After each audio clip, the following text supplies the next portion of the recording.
John, let's pause our wedding for now. I'm going to marry Michael first, you understand, right? Sarah said those words softly, as if she were choosing between cakes, not people. Her voice was coated in the same sweetness that once calmed his storms.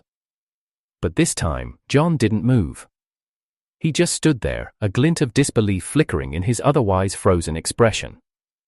Behind her, Michael avoided eye contact. Of course he did. Sarah continued, her hand brushing John's forearm with practiced ease. It's only temporary. The Shu family's putting pressure on Michael to marry that girl, Sylvia, the one in the wheelchair. She's harmless, but if he refuses, it'll ruin him. I'm just stepping in to help. I'll divorce him as soon as things settle down. John's stare didn't waver. He looked at her the way one might observe a stranger confessing to a petty theft, detached, mildly curious, and far too tired to care. And what about me? He asked quietly. Sarah's lips curved in that same gentle smile she always wore when she wanted him to agree. You'll wait. You've always understood me, and we've been together for so long. This shouldn't affect us. He looked down at her hand still resting on his arm, the same hand he used to hold during late-night walks, during their countless hospital visits for his mother, during the sleepless nights building her father's crumbling business back to life. And now, that same hand had quietly signed his name away. I see, John said. A pause. Then, he reached into the inside pocket of his blazer and pulled out a small envelope. Clean, minimal, elegant. Sarah blinked, confused, as he extended it toward her. What's this? He said nothing. She took it with a small laugh. You didn't. You actually helped us with the wedding invitations. John, I knew you'd understand. You're the best. Her nails slid under the flap, and she pulled out the thick, cream colo. Red card, gold embossed, premium linen texture. Her eyes skimmed the names, and stopped. The smile evaporated from her face as if someone had flipped a switch. Her fingers trembled. What is this? The names are printed clearly, John said flatly. Her eyes darted back to the card. John Liu Sylvia Shu, you are cordially invited to their wedding date, same as the one she'd chosen for herself and Michael. Venue, Grand Horizon Hall, twice the size, twice the guests. Her throat dried. You're marrying her? John didn't blink. The very woman you tried to erase. Sarah let out a disbelieving laugh. You're doing this to hurt me. No, John replied, his tone calm, almost eerily so. I'm doing it to remind you who you threw away and who you thought wasn't worth standing beside. He turned to leave. John, wait, you're seriously going through with this? He stopped, but didn't look back. Sarah, he said, voice low, you used to be the one I'd bleed for, but now? You'll be lucky if I offer you a Band-Aid. And with that, John walked away, leaving Sarah standing alone, still holding the invitation to a life that was no longer hers.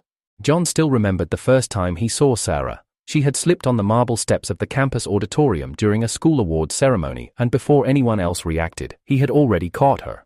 She was laughing, even as she clutched his arm to steady herself. You're fast, she'd said, cheeks flushed. He didn't realize then that the way she smiled when she got what she wanted would become the same smile that gutted him years later. Their engagement had been arranged when they were 17, two powerful families seeing an opportunity to secure the next generation. But unlike the many cold, transactional pairings in their social circle, John and Sarah genuinely liked each other at first. John was serious, composed, and loyal. Sarah was radiant, headstrong, and dangerously ambitious. They balanced each other out, until they didn't. John had always been the quieter of the two, reserved, strategic. He spoke only when necessary and never sought the spotlight.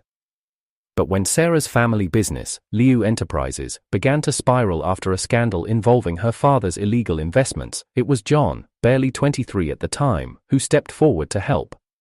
His own family's corporation, Liu Tech Holdings, was stable, inherited from his late grandfather. His parents had warned him, don't get involved in that mess. But he didn't listen. Instead, he left his rightful inheritance behind. Handed over management of Liu Tech to his cousin and started from scratch at the bottom of Liu Enterprises as a junior advisor, just so it wouldn't look like he was handed a position by favoritism. He worked 18-hour days, suffered humiliation in boardrooms, and took on the brunt of client negotiations. He had once drunk himself into a hospital bed just to close a deal that would keep Liu afloat. And Sarah?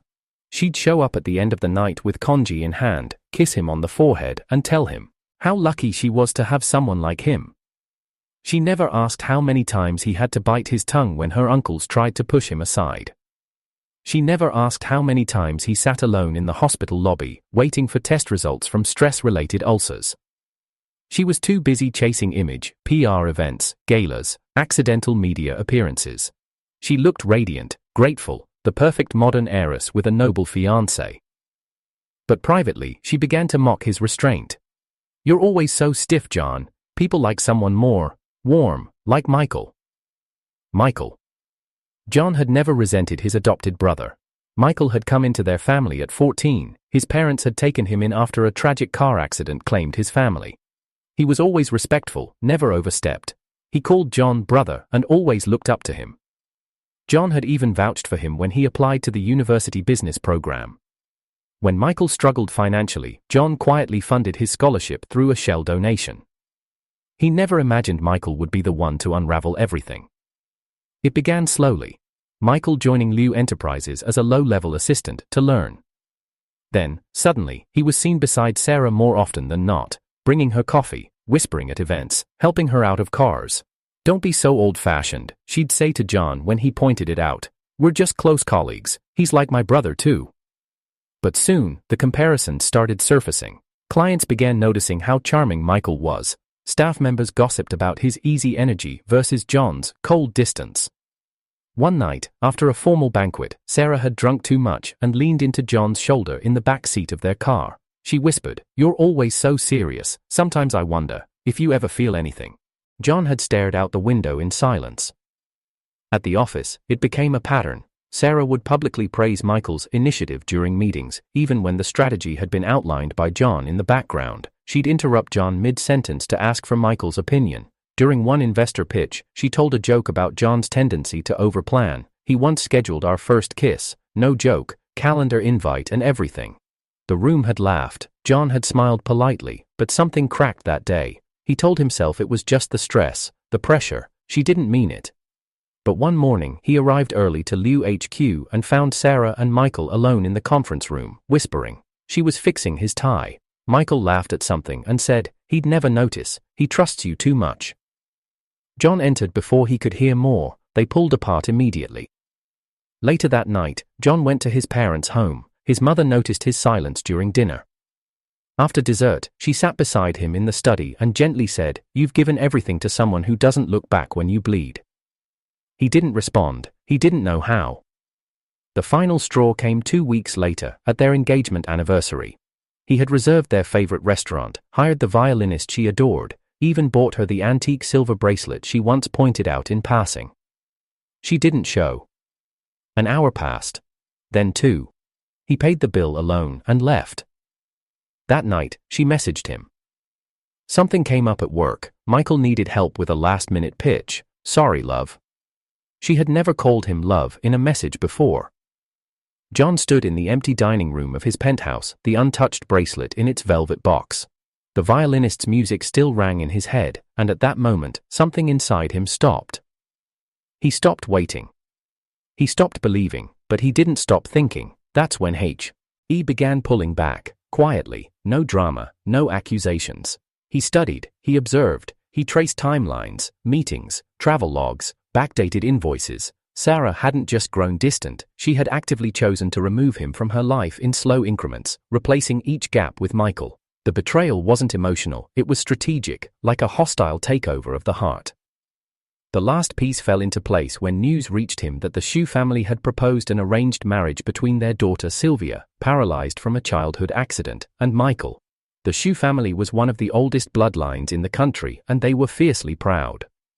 John had heard rumors before that Michael had been sneaking around with someone from the Shu line, that Sarah had been the one feeding their PR department enough cover to make it look clean.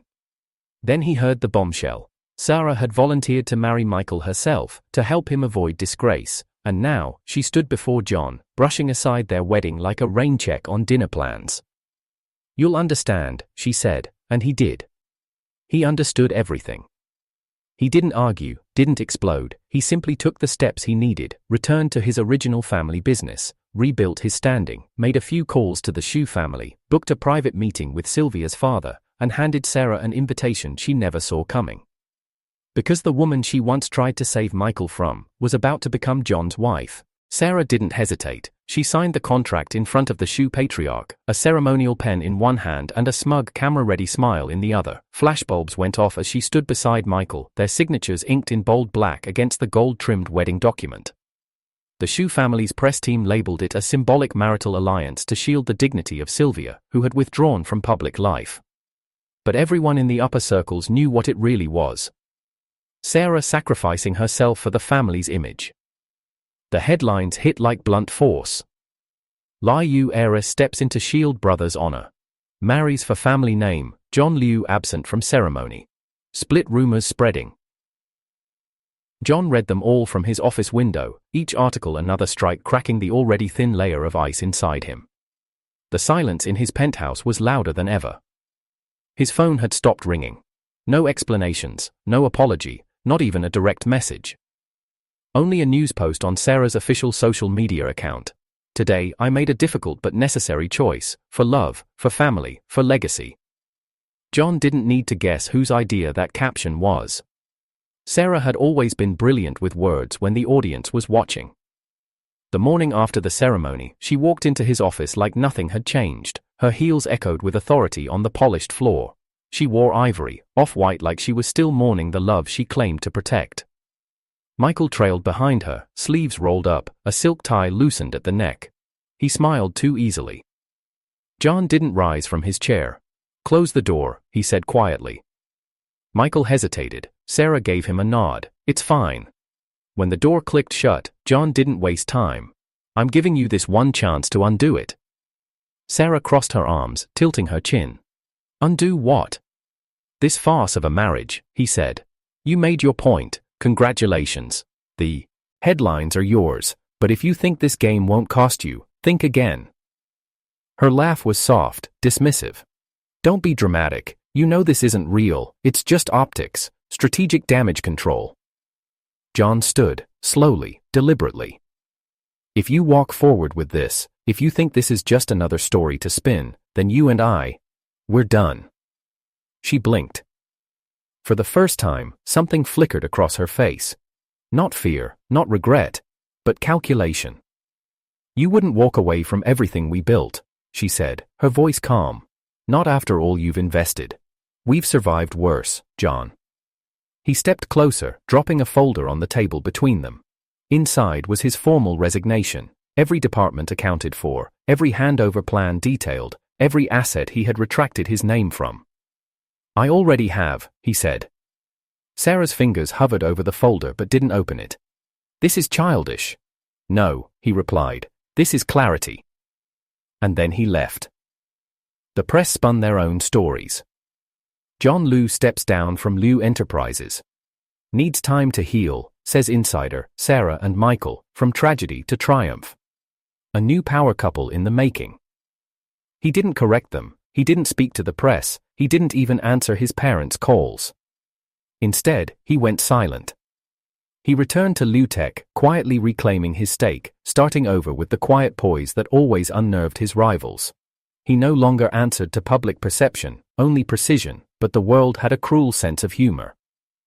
3 weeks later, John returned to Liu Enterprises to retrieve personal items. He walked the halls like a ghost no one dared acknowledge. Most employees glanced down or turned away. They had seen the headlines, they had read between the lines. As he reached the executive wing, he paused. The hallway was quiet, dim, then, a soft laugh, Sarah's. He turned the corner. There they were, Sarah and Michael, standing too close. Her hand rested against his chest, fingers curled lightly around the fabric of his collar. Michael's head was bent low, his lips brushing hers. Not passion, not urgency, just familiarity. Like this wasn't the first time, like it wouldn't be the last. Sarah's eyes opened mid-kiss. She saw John. And froze.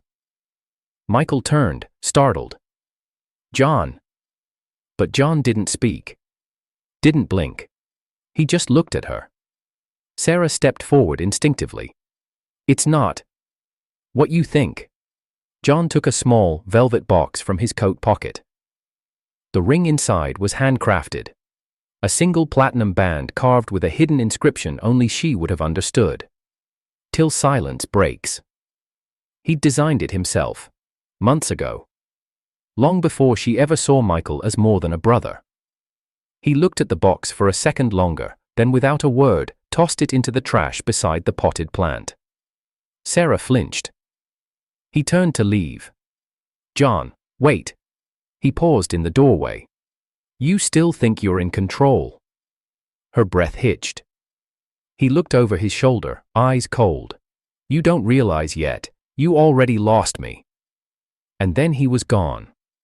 Sarah stood frozen in place, Michael behind her, unsure whether to comfort her or keep his distance, but she didn't move. Because for the first time, she wasn't sure if John would ever come back. And deep down, she feared that this time, he wouldn't. John stepped back into the Liu estate like a soldier returning from a war that never gave him medals, only scars. The manor was still beautiful, but hollow. The marble floors gleamed like they had no memory of footsteps. Portraits of ancestors stared down at him with judgment, the same way his father once had. Servants murmured greetings, voices low, eyes unsure. They didn't know whether to bow to the disgraced son, or the one who had nothing left to lose. He walked to his old study. The door creaked the same way it did when he was 16, caught reading acquisition reports under candlelight while other boys slept. He remembered that night, his father yanked the papers from his hands and snapped, "You want to make blood deals like a man, then bleed for it." And bleed he did. At 21, John had flown to the Middle East with a bottle of cheap cologne, a knockoff watch, and a debt portfolio no one wanted to touch. He wore blisters into his heels, drinking shot after shot with oil tycoons who insulted his accent and called him a pretty boy in Mandarin. One night, after signing a deal with a criminal logistics group in Shanghai, he vomited in a public restroom for 40 minutes. Not from the alcohol, but from the fear. That if he failed, the Liu family would fall, that Sarah would leave him, that everything he'd clawed for would disappear before anyone even noticed his hands were bleeding. He returned home days later with the contracts in hand, reeking of smoke, alcohol, and shame. And his father barely looked up from his paper when he muttered, "Took you long enough." John never forgot that. He never forgot the silence after success. Never forgot how Sarah touched his face and said, "You work too hard for things no one sees." Except she saw everything. And still chose Michael. Still chose headlines over heart. Now, standing in his study, John could see the cracks. In the empire he once bled for. The Liu name wasn't feared like it once was. Sarah had taken most of the media holdings with her, parading Michael as a visionary when all he did was wear John's discarded suits. The board barely acknowledged John's return. They were nervous, cowards in expensive shoes. But he didn't shout, he didn't plead. He studied and waited. At night, he opened old balance sheets, studied market gaps in silence. Sylvia had sent him a portfolio months ago, an investment map, a strategy his father called a fantasy. John now saw it for what it was, genius. Sylvia, the paralyzed heiress the world ignored. The girl Sarah humiliated at that infamous press gala, leaking her medical report, mocking her as a liability in heels. The girl who now ran a tech patent conglomerate worth more than Liu Enterprises. John reached for his phone. "You were right," he typed. The reply came faster than expected. "I usually am." They met 2 nights later. A private rooftop garden. John wore black. Sylvia wore cream. Her wheelchair had gold trim, not for flash, but for defiance. She looked at him like she had been expecting this moment for years. He didn't smile. "You don't owe me anything." She tilted her head. "That's true, but you owe yourself." That night, they didn't speak of love. They spoke of empire, of quiet revenge, of strategy dressed as grace. Sylvia slid a small blue folder across the table. Inside, the structure for a private holding group, not under the Liu name, under John's own. "You build this," she said softly, "and you'll never have to borrow a legacy again." He stared at the folder, the corners of his lips twitched, just once. For the first time in years, John Liu breathed without pain. Weeks passed, His name reappeared on tech panels, anonymous firms began buying shares in rival media groups, whispers spread of a comeback no one could predict. Sarah called once. He didn't answer. The second time she called, Sylvia answered. "She's not used to silence," Sylvia said afterward, sipping her tea. "I want her to hear it," John replied, "louder than anything I ever said." And then came the real headline. Wang Tech Group announces merger with Sylvia Lee's Global Intel, surprise engagement revealed. The media didn't believe it. Sarah certainly didn't. John, the cold strategist, getting engaged to the very woman she tried to erase. The press exploded. Photos of the engagement party flooded social feeds. John in a dark mandarin collar suit. Sylvia in a flowing champagne gown, her hand resting over his. They looked like two people who had already survived the storm. The press noted her calm. His silence. The glint in his eye not of love, but of triumph. Sarah watched it all unfold on a private screen in her penthouse. Michael leaned over her shoulder, scoffing. "She's still in that chair." But Sarah didn't speak. Because in every picture, John looked like the man he used to be, before her. Before the lies, before the betrayal. Except stronger. Colder. Untouchable. And then the invitation arrived. Hand-delivered. A white envelope. Her name written in John's handwriting. Inside, the wedding card. Her fingers trembled. "You are cordially invited to the union of John Liu and Sylvia Lee." Below, a simple line. "You always said you wanted to see how far I'd go without you. This is how far." Sarah sat down, chest hollow. She had married for strategy. He had built an empire for revenge. And now, she was no longer part of the story. They said it was coincidence, but everyone in high society knew otherwise. 2 weddings, same day, same time, same city. The bride in one wore a phoenix crown passed down for generations, one that had belonged to the very family she helped dismantle. The bride in the other? A woman once dismissed as useless, voiceless, invisible, now radiant, walking freely down the aisle with the very man everyone assumed would die broken. John adjusted his cufflinks under the soft ivory lighting of the cathedral. His suit was matte black, his boutonniere a single white lily, Sylvia's favorite. He didn't speak much, not even to the reporters waiting outside. He didn't need to. His silence had become prophecy. A few blocks away, Sarah stood before the mirror in her bridal suite. The phoenix crown gleamed on her head, ancient rubies set against gold filigree. She had fought to wear it, claimed the right through Michael's surname. The media adored her comeback arc, once the heartbroken ex, now the radiant savior marrying into her former fiancé's family. She smiled like she had won, then her phone buzzed, first one notification, then dozens, then hundreds. A push alert, Wang legacy returns, John reclaims chairmanship amidst family rift. Another, breaking, former heiress, Sylvia marries Wang Empire's only heir in surprise ceremony. Sarah blinked. No, this wasn't the plan. John was supposed to grieve, disappear. He was supposed to lose. She barely had time to absorb it before a soft chime echoed in the banquet hall. A staff member wheeled in a velvet box addressed to Mrs. Sarah Wang. The crowd gasped. Michael stood beside her, paling by the second. Inside the box, legal documents transferring ownership of Sarah's own company to Wang Holdings, finalized that morning. Screenshots of her private texts mocking John, calling him emotionally constipated. A full video montage of her kiss. Ing Michael, filmed in the hallway weeks before she even called off her engagement to John. Then, as if scripted by the stars, the whole central LED screen flickered, and there it was.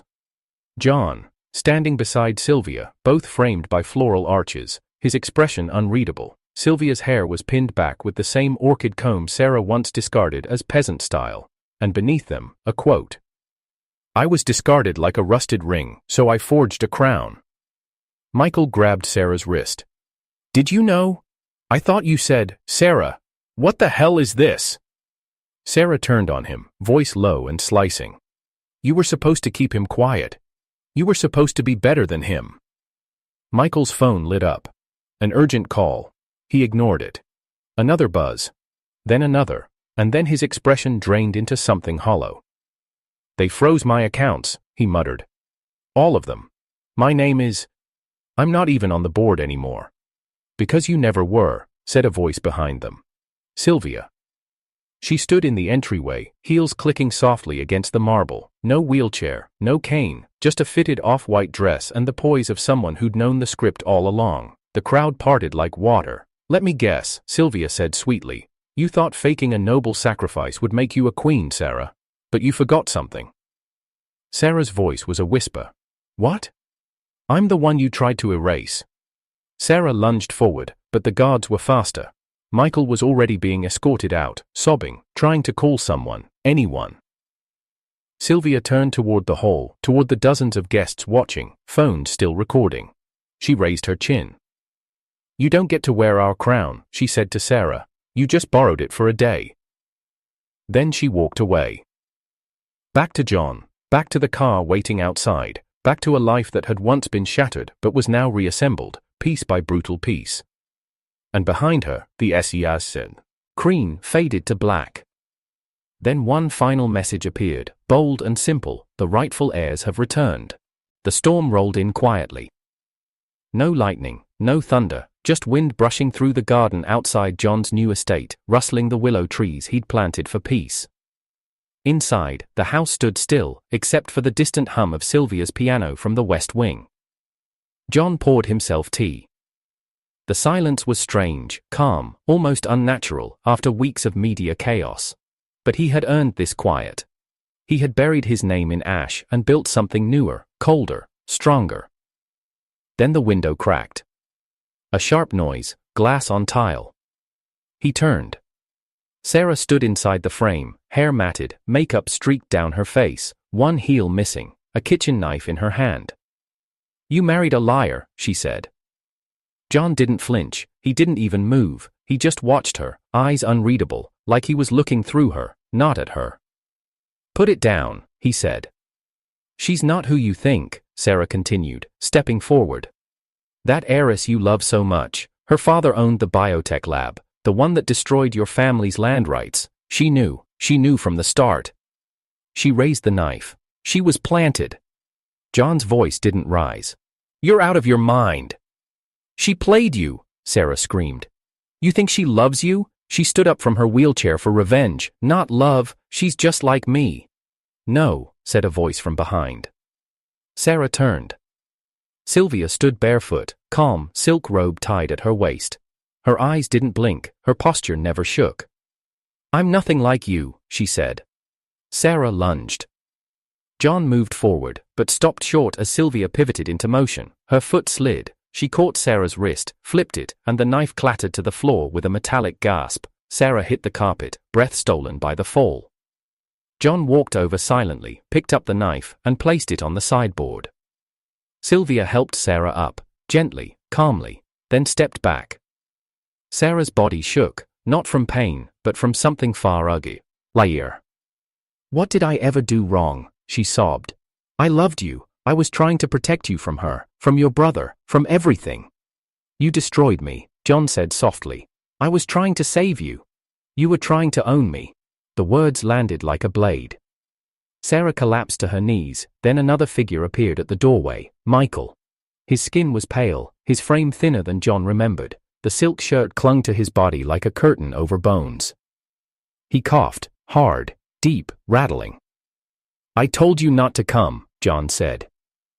Michael didn't answer.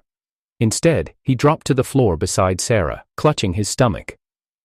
I didn't know it was contagious, he rasped. I didn't know I was sick until after. Sarah stared at him in horror. What? Michael's voice broke. The doctors say it's in my blood now. I collapsed during the campaign shoot. I thought it was stress, but it's terminal. And I gave it to you. I'm sorry, I didn't know. Sarah screamed. It was a sound that didn't echo, a sound that just fell. She pushed Michael away, scrambling back across the floor. You infected me. You ruined me. You said we could destroy him together. Michael didn't have the strength to reply. His body curled inward, dry heaving. John stood still. Sylvia moved first, dragging a blanket over Michael, kneeling beside him, not for affection, but for closure. Sarah stood slowly, her voice now cracked, lips trembling. You could have stopped this, she whispered to John. You could have loved me enough to forgive me. You could have saved me. I did, he said coldly, and you sold that salvation for control. She reached for him, not the knife this time, just his wrist. Sylvia stepped between them, not with aggression, not with fear, just presence. You don't get to touch him anymore, she said. Move, Sarah begged. Please, Sylvia, you don't understand what we had. I understand exactly what you had, Sylvia replied, her voice firm. You had a man who gave you everything, and when you saw how valuable he was, you tried to break him to pieces small enough to pocket. Sarah broke down, knees to the floor, face in her hands, sobbing harder than she ever had. But John didn't stay. He turned to Sylvia. She nodded, and they walked out together. No grand speeches, no cinematic pause, just the final door closing behind them. Michael whispered into the silence, I never deserved him. And Sarah, shaking, wild-eyed, mascara streaked down to her collarbone, finally understood something far worse than betrayal. She hadn't lost John. She had never really had him at all. The silence behind the door didn't last long. Sylvia turned her back for a moment, drawing the curtains of the drawing room, but John never left things unfinished. He turned the key in the door lock. Twice, slowly, deliberately.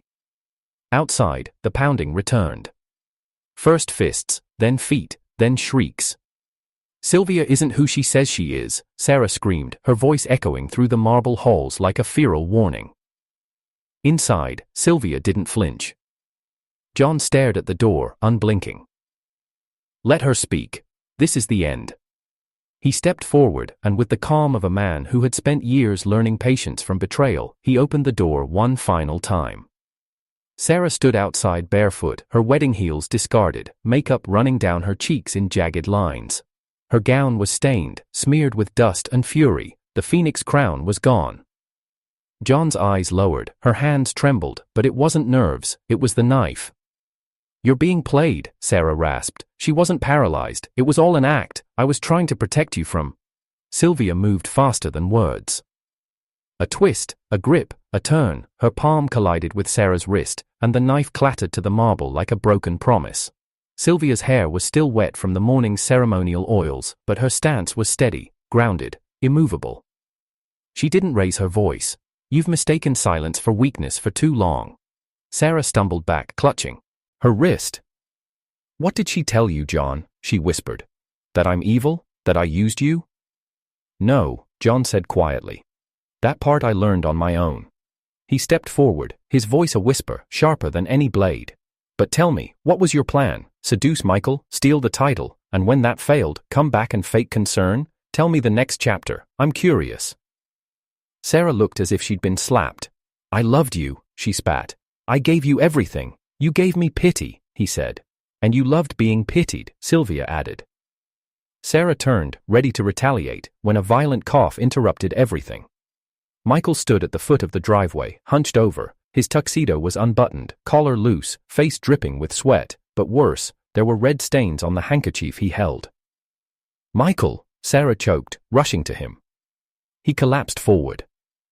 John didn't move, Sylvia only watched. What happened to him? Sarah screamed, cradling Michael's head. Why is he coughing blood? Is this because of the footage, the company, the exposure? John stepped closer. No, this isn't corporate, this is karma. Michael's voice cracked like old wood. They told me 6 months. What? Sarah whispered. I thought if we married, if I became the heir, the family would help. I didn't know John would cut ties. Sarah froze. You married me to save yourself, she whispered, staring at him as if seeing a stranger. Michael's mouth twisted into a pitiful smile. And you married me to destroy John. Guess we're both getting what we deserve. She stood up but staggered. No, this isn't how it ends. Her mascara-stained eyes darted between the couple standing at the door, to the man now coughing blood on the driveway. You can't let me rot with him, John, she whispered. You can't leave me with nothing. You chose nothing, he said. Sarah stumbled toward him, grabbing his arm. I never wanted to lose you. I did it for us, for your name, for your company. I thought Michael needed. Sylvia pulled her off with the same composure she had shown all evening. This time, she didn't use judo, just words. You used the excuse of nobility to justify betrayal. You weren't saving Michael, you were hiding your ambition behind his illness. Sarah was shaking. I was afraid you'd leave me for someone quieter, someone like her, someone who didn't challenge you. I didn't need a challenge, John replied. I needed loyalty. Michael began vomiting beside the gate. Sarah didn't notice. You were always so calm, she said, voice cracking, always holding back, always reading. You made me feel like I had to perform to get your attention. I hated how composed you were. John nodded. That's because you weren't looking for a partner, you were looking for an audience. Tears welled in her eyes, but they no longer mattered. They weren't going to fix anything now. She lunged forward, and this time, it was Sylvia who stepped between them fully. You had him for years, Sylvia said, and in all that time, you never saw what he gave up for you, but I saw it, every late night, every press interview, every time he defended you, even when it made him bleed. Sarah flinched. You don't know him. Sylvia stepped closer. No, you didn't. John reached into his pocket. He pulled out a piece of metal, bent, melted at the edge, damaged. The ring. Sarah gasped. I threw it into the fire, he said, but I pulled it out the next morning, not for you, for the lesson. He placed it on the stone wall beside her. It'll never be restored, just like what we had. She stared at it, breathing shallow, eyes bloodshot, dress tattered, a queen reduced to ashes. Michael groaned from the ground, barely conscious. Paparazzi had arrived outside the main gate now, drawn by the chaos, the flash of ambulances and viral murmurs of what had happened at both weddings. John didn't flinch. Sylvia stood beside him, straight-backed. Sarah collapsed beside the broken ring. What am I now? John answered without venom. Proof that intention means nothing when action is poison. Sylvia leaned down one last time. Remember, she said, voice steady. You tried to erase me because I was in a wheelchair. Now I stand beside him while you crawl. Sarah didn't scream. She wept. Michael was loaded into a stretcher. He kept whispering her name, but she didn't reply. The media captured it all, her silence, his blood, John's indifference. And in the final viral frame, John and Sylvia walked up the steps of the mansion, hand in hand. He didn't look back. Because there was nothing left behind worth remembering. The essay went live at midnight. To the woman who broke me. It trended within minutes. John didn't hold back. He didn't name Sarah directly. He didn't have to. The timeline of events, the symbols, the choices, they all aligned too perfectly with what the elite already knew and what the public had only guessed. To the one who kissed another man wearing the ring I spent 3 months designing. To the one who said I was boring, while I funded her empire behind closed doors. To the one who called me emotionless in public while I vomited blood in silence just to keep us afloat. And to the one who claimed it was sacrifice when she walked away. You broke me. But it was never your betrayal that destroyed me, it was my silence in the face of it.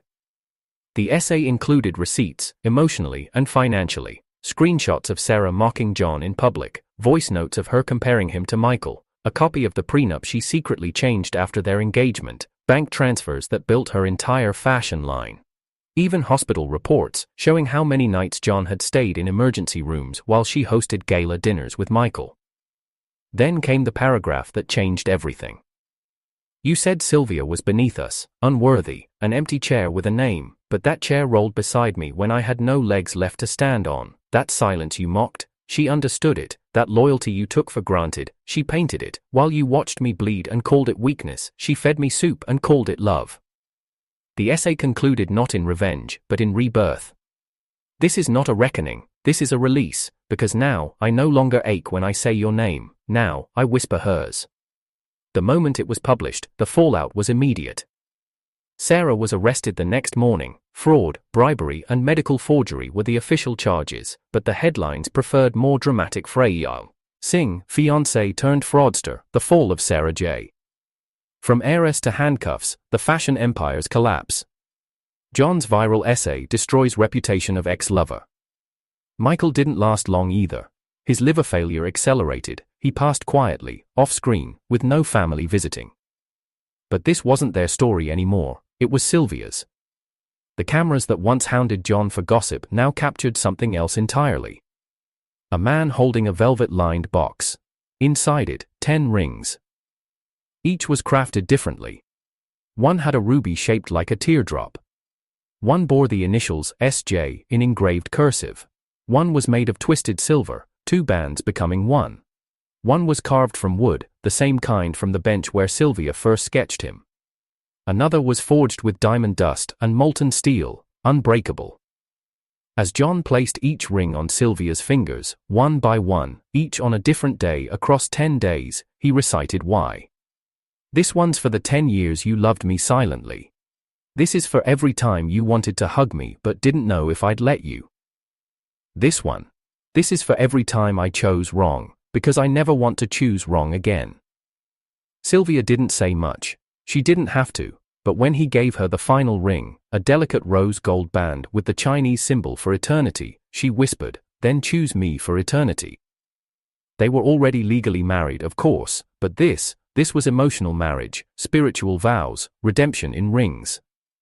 Later that week, they returned to the family mansion, the one John had once left in disgrace. This time, he walked in not as the broken son, but as the heir who rebuilt the dynasty. His mother waited with tears in her eyes, not because she was sad, because she finally saw him, and beside him stood Sylvia, not in a wheelchair, not as an outsider, but as Mrs. Sylvia Wang. The maids bowed, the shareholders clapped, the chefs prepared E's very favorite dish she had ever mentioned in passing. And in the hallway, just by the locked drawer that once held John's pain, they placed a frame. Inside it, a watercolor Sylvia had painted secretly during her lowest days. It showed John sitting on a rooftop, holding a broken engagement ring, head bowed, but behind him was a faint silhouette of a woman holding out a new one. The title? He deserved better. John stared at it for a long time, then opened the drawer, and inside it, untouched, lay his very first proposal ring to Sarah, the one she'd said was too simple, the one he'd thrown away, but Sylvia had recovered and kept. He took it and placed it beside the painting, a museum of pain, now sealed. That night, the two of them stood on the rooftop of the Wang estate, the same spot where John once contemplated giving up. Sylvia wore no makeup, her hair was braided loosely over her shoulder. She wore a simple cream-colored dress, peach beige reflecting off her skin in the candlelight. John wore a dark charcoal vest over his white shirt, sleeves rolled, a soft breeze blew as they watched the stars above. He reached for her hand. "I don't know what to give you anymore," he said softly. "You've already given everything," she replied. "No," he said, voice quieter now. "You gave me back my voice, my name, my heart. Now I'm going to punish you, by loving you for the rest of my life." She looked at him, slowly, tenderly, then said with a half-smile, "I accept my sentence." And then they kissed, not with hunger or desperation, but with peace, the kind of kiss that says, "We've been broken, we've healed, and we're never going back." As spring melted into summer, John returned to the family mansion that once smelled of blood, broken dreams, and cold cigars. Now, it was warm cream and soft peach florals, Sylvia's touch everywhere, from the long-forgotten library to the sunlit balcony where no one dared sit since his father's St. Roque. The media storm had passed. Sarah's sentencing had aired like a tragic drama. Courtroom silence broken only by the judge's gavel and her own mother's sobs. Michael's death had made headlines for a day before being buried by scandal. A forgotten casualty of ambition. John never mentioned him again. Instead, he stood by a giant canvas, unfinished. Sylvia's last painting from before the accident. A faceless man stood beside a woman in a wheelchair, holding an umbrella against the storm. She had tried to destroy it after Sarah's betrayal, but the sketch remained, hidden in a drawer Sylvia never opened. He wheeled it into her studio without a word. The next morning, she walked in barefoot, her hair damp from the shower, and gasped. There it stood, restored, stretched, waiting. John held out a single brush. "Only one condition," he said. "What?" "Finish it as us, not who we were, but who we are now." She looked down at the blank faces in the painting and whispered, "I'm scared I'll ruin it." "You won't." He stepped forward, kissing her temple. "You already fixed me." They worked side by side for a week, her strokes delicate, his patient. Their love not declared in loud declarations, but in the quiet way he brewed her tea when she didn't ask. The way she wiped his reading glasses before he left for meetings. The way their hands always found each other, even in silence. On the final night, the painting was complete. Now, the faceless man had John's sharp jawline, scarred wrists hidden under black sleeves. The woman no longer sat, but stood beside him. The storm cleared into a pale gold sunrise behind them. Her lips hinted at a smile that no one else would understand, but him. It was called inheritance. Not of blood, but of healing. That evening, they held a private gathering at John's ancestral estate. Only those who mattered came: Anna's parents, John's mother, old shareholders who once wrote him off, and quiet allies who stood behind them in silence. John raised his glass after dessert, his voice steady. Everyone keeps asking me what I'm going to do with the Wang legacy. He paused. I'm not reviving it, I'm rewriting it. One where loyalty isn't punished, where softness isn't mocked, and where no one is discarded for being broken. He turned toward Sylvia. Because if I've learned anything, it's that love isn't a debt, it's a choice.